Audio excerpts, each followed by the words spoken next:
kit we're going to use to replace our windscreen is pretty simple, but it's really nicely put together.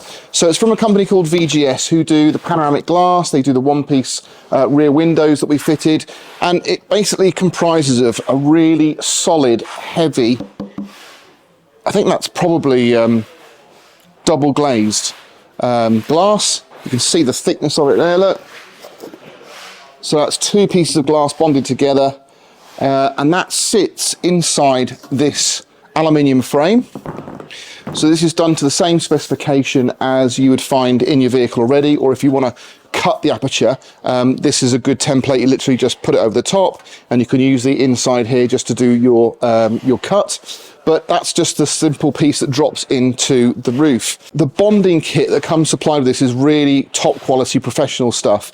You basically put primer on the outside edge, the underside edge of this frame.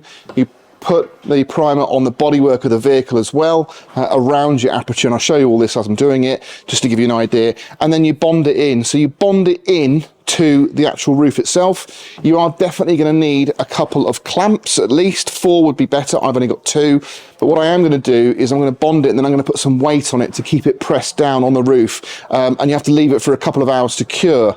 Once you've done that, you can then bond your glass in, you can bond the rest of it in. So it's a pretty simple procedure, I hope, but I'm really hoping that this is going to stop our leaking. So we've got a whole ring of T15 Torx there to release. Yeah, you're better off doing these by hand, because look, they are pretty tiny screws. Yeah. Okay. So this is our frame, and I've turned it upside down, just giving it a quick clean around the outside. They give you a wipe to do this. And basically what this is just a primer to make sure the glue sticks really well. So all the way around. Just give it a few minutes to go off. Pretty simple stuff. Before you go ahead and glue your sunroof frame in, just make sure it fits, because if you've got glue all over it and you then find out it doesn't fit, you're going to be in trouble. Now ours is a bit too tight, so you can just see here, so it's not quite sitting in this corner. It's in everywhere else, so I'll show you from the inside. You can just see where the frame doesn't quite sit in. Now all we have to do is just take a little bit out of that corner. So we can do that with a file, or we could do it with a jigsaw. We've masked off the hole, and the idea now is we're going to score around our new moonroof and actually peel off the remainder, and this will give us not only a safe way to prime the roof, but also it will allow you to get a really nice finish. Here's our moonroof. Put that to one side, and we now should be able to remove the tape on the inside of the score line to allow us to then reprime it. I mean, this is such a better idea.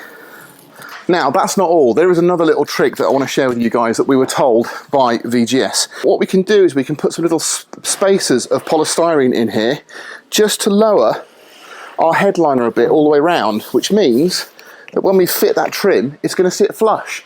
That is going to make a massive difference. Okay, so I was looking around for polystyrene, and I came across these protective cardboard trims, and actually on their apex they are about 1.25 inches. So I'm thinking we can probably pop these in here,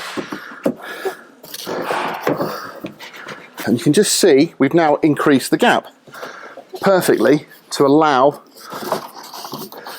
our headliner to sit a bit better. Okay, this time I'm not messing about. I've got my gloves, and we're going to be priming now the outside. So you get this nice nozzle in the kit. You can see it's got a little V shape in it, which gives you a nice trough, but you do have to remove this top bit.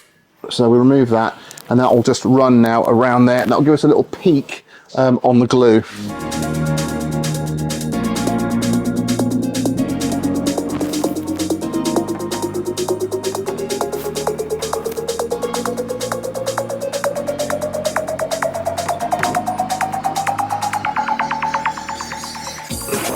So I'm going to get that far edge in first.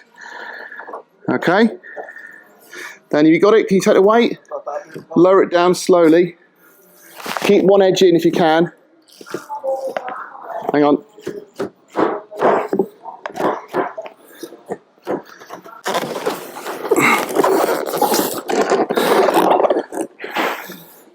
Should be okay, yeah. What we've got all around the outside now is a thick bead of that bonding glue. I nearly used a whole tube on the outside of it this time. Again, on the front, it's a hideous, disgusting bead of gloop. Now, the trick is we have to use one of those wipes wrapped around a credit card, and we're going to scrape as much excess off as we can. And then when that's done, after about an hour, I'm going to peel off the tape. That should leave us with a nice clean edge.